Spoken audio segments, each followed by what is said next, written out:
So what do you think a policeman can beat someone like this on the road? Is it the law? Excuse me, sir. Excuse me. Sir, आखिर ये क्या हो रहा है? कानून नाम की कोई चीज है या नहीं?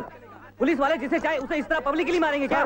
क्या ये पुलिस वालों की सरेआम दादागिरी नहीं है? आप तो हमेशा लॉ की बातें करते हैं। अब आप खामोश क्यों हैं? अब भाई आपका बेटा है इसलिए आपका जवाब चाहिए।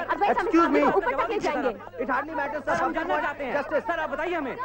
उसे बीच सड़क इतनी बुरी तरह मारने की क्या जरूरत थी? जिस तरह उसने मुझे देखकर रिएक्ट किया, फिर अचानक भागने लगा, मुझे यकीन हो गया कि वो कोई क्राइम करके आ रहा था। मेरी जगह कोई और ऑफिसर होता, वही करता जो मैंने किया है। तुम्हारी जगह कोई और ऑफिसर होता तो पहले उसे अरेस्ट करता, फिर उसे पुलिस स्टेशन ले जाता और फिर उससे पूछताछ करता।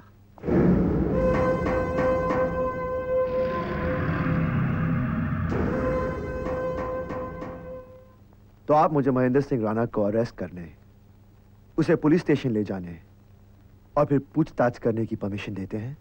किस बिना पर उसे अरेस्ट करने की सोच रहे हो तुम? उसके यहाँ से विदेशी रिवॉल्वर की बुलेट मिलना, उसी किस्म की बुलेट से संजना का घायल होना, फिर प्रोटेक्शन का बहाना बनाकर मुझे अपने रास्ते से हटाने की कोशिश, आखिर ये सब चीजें कुछ तो इंडिकेट करती है ना? इन सब बातों की इंक्वायरी हो रही है। Don't give me any more calls please. Inquiry पूरी होने के बाद अगर ऐसा लगा कि राणा के खिलाफ कोई एक्शन लेना चाहिए तो एक्शन लिया जाएगा, लेकिन बिना किसी ठोस सबूत के। राणा जैसे आदमी पर हाथ डालने का मतलब जानते हो तुम? ऊपर तक जवाब देना होगा। यही तो प्रॉब्लम है, हमें जवाब देना पड़ता है, हर बात के लिए जवाब देना पड़ता है। क्राइम रेट अगर बढ़ रहा है तो उसका रीजन यही है। हमें नाम के लिए बंदूक तो दे दी गई है, लेकिन उसे चलाने के लिए परमिशन लेनी पड़ती है। लेकिन क्रिमिनल्स को किसी से परमिशन नहीं लेनी पड़ती। वो बंदूक के दम पे लोगों को धमका सकते हैं, लूट सकते हैं, मार सकते हैं और मारते हैं। हमें कुछ करना हो तो जवाब देना पड़ता है। उन लोगों को जवाब देना पड़ता है जो एयर कंडीशन कमरों में बैठकर लॉ एंड ऑर्डर की बातें करते हैं, बल्कि हमें जवाब देना चाहिए हमारी पब्लिक को, जिसकी हिफाजत के लिए हमने ये वर्दी पहनी है और जिसका आहिस्ता आहिस्ता हम पर से भरोसा उठता जा रहा है। तो क्या कहना चाहते हो तुम? कि तुम्हें किसी को भी गोली मार देने की इजाजत दे दी जाए? कानून की जो सीमा है, कानून की जो मर्यादा है, उससे बाहर जाने की इजाजत मैं किसी को नहीं देता। ये तुम अच्छी तरह जानते हो। उस दायरे से बाहर तुम्हारा बिहेवियर पुलिस डिपार्टमेंट में कोई क्रांति नहीं ला सकता। अगर हर पुलिस ऑफिसर मेरी तरह बिहेव करने लगे तो पुलिस डिपार्टमेंट में जरूर क्रांति आएगी। देश का कानून यूं ही रेंगता रहा तो देखना, एक दिन ऐसा आएगा जब हर पुलिस ऑफिसर क्रिमिनल को मारेगा पहले, सोचेगा बाद में। बहुत हो गया अब है, बहुत बोल चुके तुम। अब तक मैं तुम्हें एक बाप की हैसियत से समझाता रहा हूं, लेकिन आज मैं तुम्हें कमिश्नर की हैसियत से वार्निंग दे रहा हूं कि अब अगर तुमने कानून के दायरे के बाहर कुछ करने की कोशिश की तो तुम्हारे खिलाफ सख्त कार्रवाई की जाएगी। Now you can go.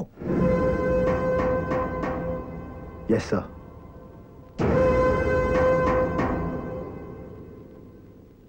मेरे खिलाफ कार्रवाई करेंगे। जिसके खिलाफ एक्शन लेना जरूरी है उसके खिलाफ कुछ नहीं करेंगे। सबूत चाहिए। आज पापा मेरी बात नहीं मान रहे ना, देख लेना एक दिन उन्हें मेरी बात जरूर समझ में आएगी।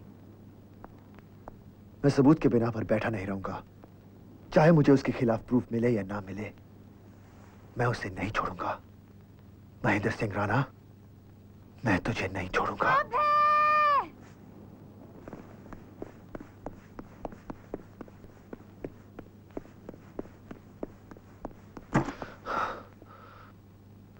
संजना, अभय,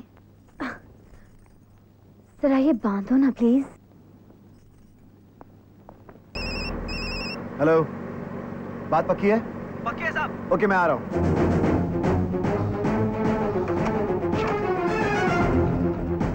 अरे सुनो। हाँ जफरदारी यहाँ रहता है? हाँ यही रहता साहब। कल उसने बार में दारू बहुत पी लिया और लफड़ा किया, उसको अंधेरी चौकी वाले उठा के ले गए। इंस्पेक्टर तिवारी। अरे शेर सिंह जी, आपका बात कभी टाला है हमने? लेकिन आज का काम थोड़ा टेढ़ा है, ठीक से होना चाहिए। Yes sir. अभय और जफरदारी। आप चिंता मत कीजिए सर, तिवारी, वो उससे नहीं मिल पाएगा। तिवारी, तुमने जफरदारी को अरेस्ट किया है? हाँ, कल रात को ही किया सर। आप चाय पीजिए। मुझे पूछताछ करनी है।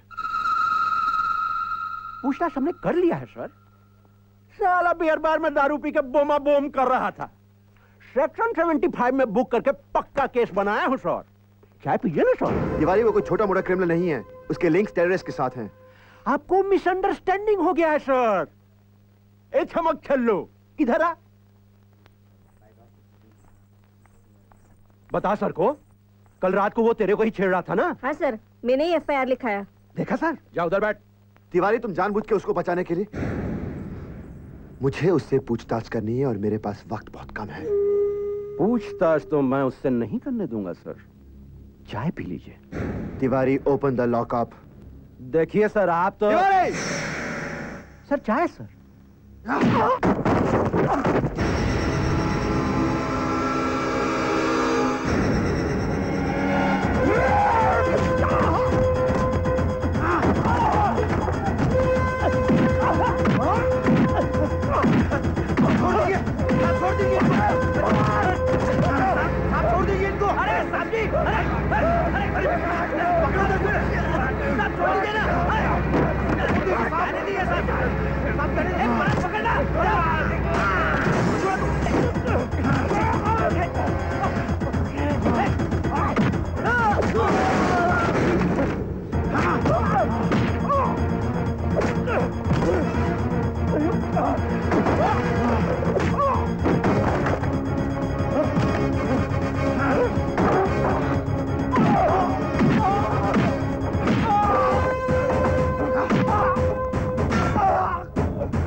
बताता हूँ, मुझे मारना नहीं। सिद्धार्थ लॉ कॉलेज के फंक्शन में ठीक 5 बजे एमरो की 8 नंबर की सीट पर लाल कोट पहना हुआ आदमी किलिंग करेगा। किसकी?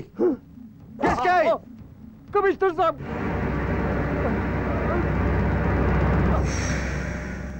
शुक्रिया आप सबका कि आपने मुझे यहां बुलाकर इतना सम्मान दिया। आप सब लॉ स्टूडेंट्स हैं तो जाहिर है कि आप सब वकील बनना चाहेंगे। तो एक वकीलों के फंक्शन में एक पुलिस वाले का चीफ गेस्ट बनना बहुत ही दिलचस्प बात है, क्योंकि सभी जानते हैं कि पुलिस वालों और वकीलों में 36 का आंकड़ा होता है।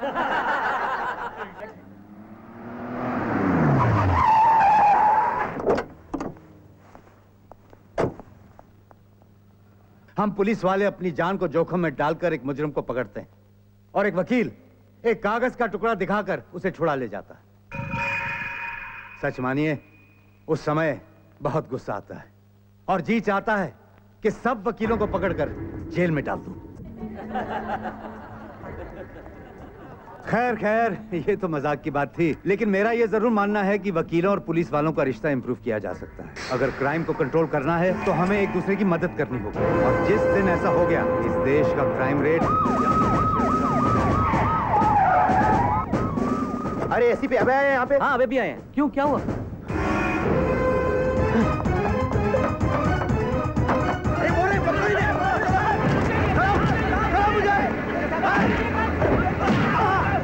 सर बाहर अभय पुलिस वालों से लड़ रहा है। अभय सर वो आपको मारने आया था। Shut up.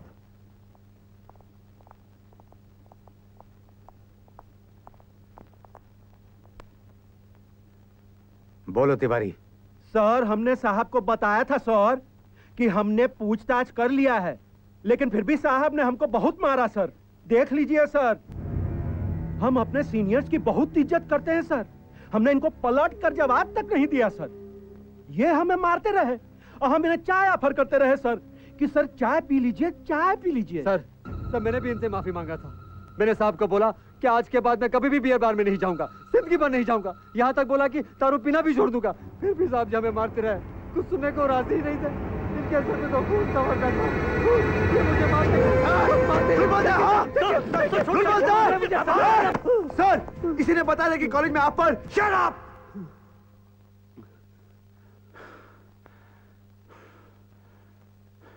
एसीपी अभय प्रताप सिंह, इररिस्पॉन्सिबल बिहेवियर और एक पुलिस अफसर को बिना वजह मारने के आरोप में तुम्हें 15 दिन के लिए सस्पेंड किया जाता है।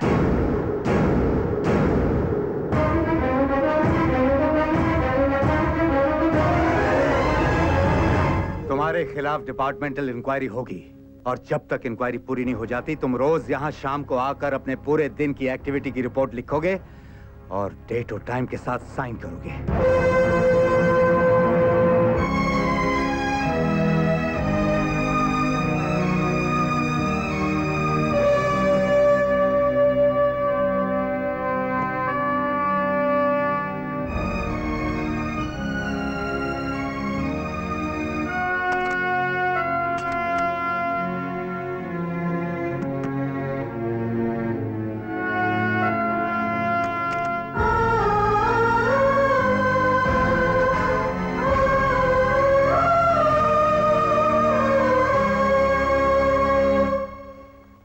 भूल गए आप? कि बचपन में इसी अभय के प्रोग्रेस रिपोर्ट पर आप आंख बंद करके साइन करते थे। मैं कहा करती थी कि एक बार देख तो लिया करो अभय ठीक कर रहा है कि नहीं, लेकिन आप कहते थे नहीं, मेरा अभय गलत कर ही नहीं सकता, है ना? और आज आपका वही बेटा आपको गलत लगने लगा है कि उसको मुजरिमों की तरह अपने ऑफिस में बुलाकर उसे साइन करने को कह रहे हो।